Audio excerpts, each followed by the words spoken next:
Tuhan bersamamu. Dan bersama rohmu. Inilah Injil suci menurut Lukas. Dimuliakanlah Tuhan.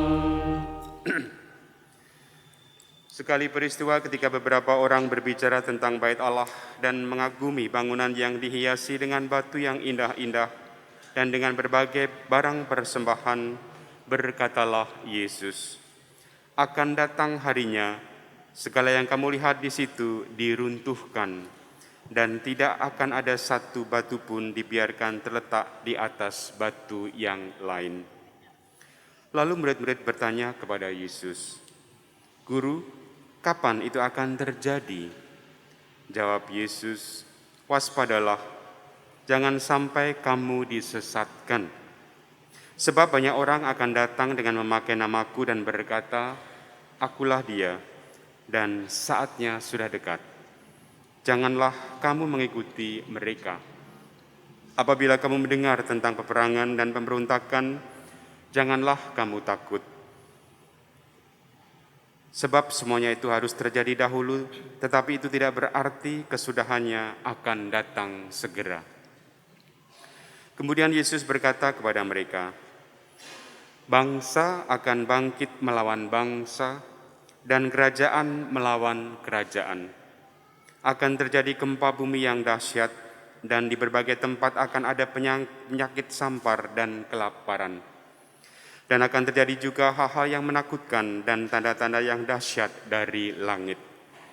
Tetapi sebelum semuanya itu, kamu akan ditangkap dan dianiaya. Karena namaku, kamu akan diserahkan ke rumah-rumah ibadat, dimasukkan ke dalam penjara-penjara, dan dihadapkan kepada raja-raja dan para penguasa. Hal itu akan menjadi kesempatan bagimu untuk bersaksi. Sebab itu tetaplah teguh di dalam hatimu, agar kamu jangan memikirkan lebih dahulu pembelaanmu. Aku sendirilah yang akan memberi kamu kata-kata hikmat, sehingga kamu tidak dapat ditentang ataupun dibantah lawan-lawanmu. Kamu akan diserahkan juga oleh orang tuamu, saudara-saudaramu, kaum keluargamu, dan sahabat-sahabatmu, dan beberapa orang di antara kamu akan dibunuh. Karena namaku, kamu akan dibenci semua orang, tetapi tidak sehelai pun dari rambut kepalamu akan hilang. Kalau kamu tetap bertahan, kamu akan memperoleh hidupmu." Demikianlah sabda Tuhan. Terpujilah Kristus.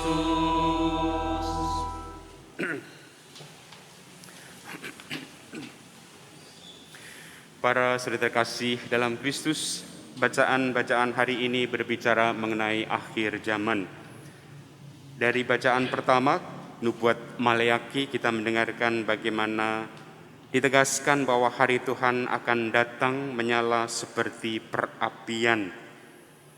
Orang yang fasik, orang yang jahat akan dihukum, sedangkan orang yang benar akan diselamatkan.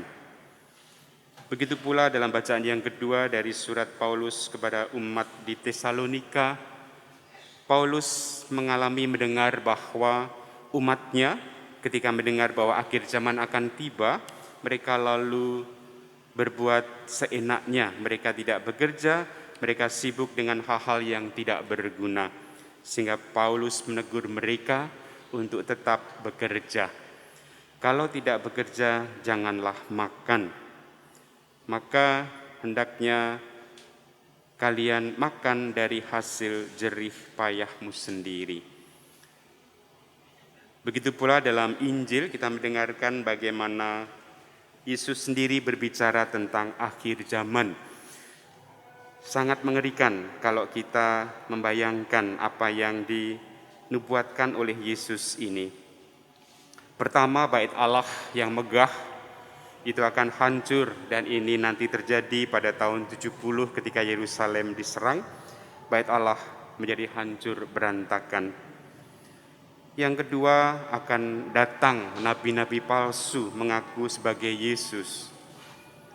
Dan saya kira di tengah-tengah kita pun kita kadang mendengar ada orang yang mengklaim dirinya sebagai Sang Ratu Adil, Sang Mesias, dan seterusnya.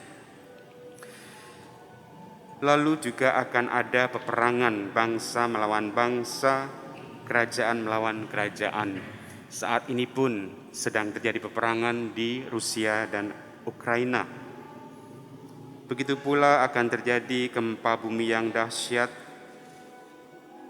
Hal-hal yang mengerikan akan terjadi.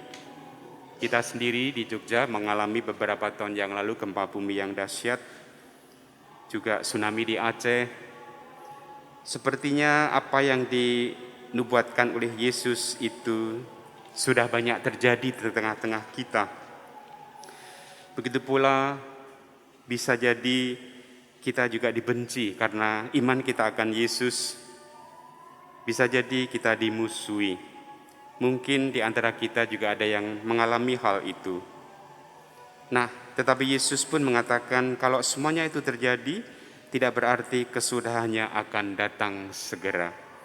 Dan memang kita tidak tahu, bahkan anak manusia pun tidak tahu kapan waktu itu akan terjadi. Hanya Allah Bapa. Yang pokok di dalam perikop ini, Yesus mengingatkan kita untuk tetap waspada, untuk tetap bertahan dan tekun di dalam iman. Dalam situasi sekarang, saya kira kita juga memasuki politik yang panas menjelang pemilu 2024. Gerakan-gerakan di sana-sini sudah dimulai dan kelompok-kelompok radikal juga mulai muncul. Tentu kadang-kadang kita mendengar berita itu membuat kita takut. Tetapi di sini Yesus sendiri mengingatkan dan menegaskan bahwa kita tidak perlu takut. Teguhkanlah hatimu, jangan memikirkan lebih dahulu pembelaanmu. Aku sendiri yang akan memberi kamu kata-kata hikmat. Saudara terkasih dalam Kristus, dalam satu retret seorang suster pernah bercerita kepada saya. Dia berasal dari Timor Leste waktu kejadian tahun 98 ya. Setelah itu, waktu itu banyak kaum milisi yang berkeliaran di mana-mana dan banyak orang dibunuh. Nah, suster ini juga suatu saat berjumpa dengan kaum milisi yang banyak. Dia tentu takut. Tapi tiba-tiba dia bisa berkata sesuatu yang kemudian dengan kata-katanya itu lalu para milisi itu pun segera pergi meninggalkan suster ini. Dan suster itu pun lalu selamat. Ini adalah salah satu contoh bagaimana Tuhan Yesus menjanjikan kepada kita untuk memberikan kata-kata hikmat ketika kita menghadapi musuh-musuh kita. Mungkin di antara Anda juga pernah mengalami banyak hal bagaimana Roh Kudus selalu menerangi, menginspirasi kita ketika kita menghadapi sesuatu yang sulit ataupun sesuatu yang membuat kita tidak tahu apa yang harus kita berbuat. Saya sendiri pernah di dalam suatu ujian komprehensif ketika studi. Ujian ini bagi saya ujian yang paling sulit karena ini adalah ujian untuk memahami seluruh teologi, ajaran-ajaran gereja, sejarah gereja dan seterusnya. Tidak hanya ajaran Katolik tetapi juga ajaran gereja-gereja yang lain. Nah, pada waktu itu dosen saya, penguji saya adalah seorang profesor yang terkenal di dalam teologi. Ketika ujian saya menghadapi 3 dosen penguji. Nah, salah satu dosen yang terkenal ini lalu bertanya kepada saya, apakah perbedaan antara ajaran Luther dengan ajaran Calvin? Ketika dosen ini bertanya hal itu, saya kaget karena saya pada dasarnya sudah menyiapkan bacaan-bacaan kurang lebih 50 buku, tetapi dari bacaan-bacaan saya memang tidak memilih ajaran tentang Martin Luther, saya memilih ajaran Calvin. Tetapi ternyata dosen yang sudah saya beri daftar buku yang saya baca, toh dia menanyakan sesuatu yang tidak saya baca, yang tidak saya pelajari.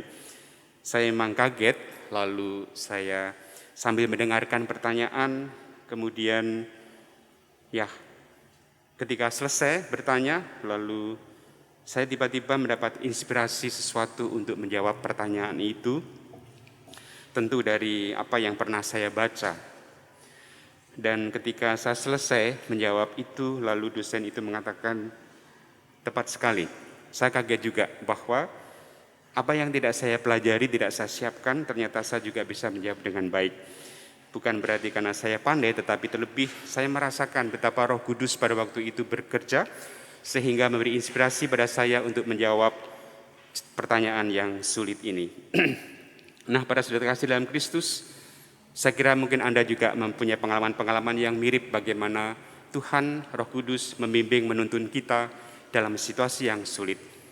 Yang penting kita tetap berserah kepada Yesus, tetap berserah di dalam tuntunan Roh Kudus, agar hidup kita pun senantiasa dalam lindungan Tuhan dan kita pun bisa menanggapi segala macam situasi, tantangan, halangan, godaan yang sedang ataupun akan kita alami. Kita percaya bahwa kehadiran Yesus, kehadiran Roh Kudus tengah-tengah kita, dalam diri kita, akan senantiasa membantu kita dalam menghadapi berbagai macam persoalan hidup. Maka malah kita mohon rahmat Tuhan agar iman kita semakin diteguhkan, sehingga kita pun bisa selalu dalam pengharapan tetap berkarya, mengerjakan apa yang bisa kita lakukan, segala macam hak, kewajiban dan tugas-tugas kita, sehingga kita pun tetap setia di dalam hidup kita sehari-hari, sambil menantikan harapan kita akan kedatangan Yesus yang kedua kali pada akhir zaman nanti. Tapi kita tidak perlu khawatir dengan itu semuanya. Yang penting kita tekun setiap hari dengan tugas dan kewajiban kita. Semoga Tuhan memberkati kita semuanya. Amin.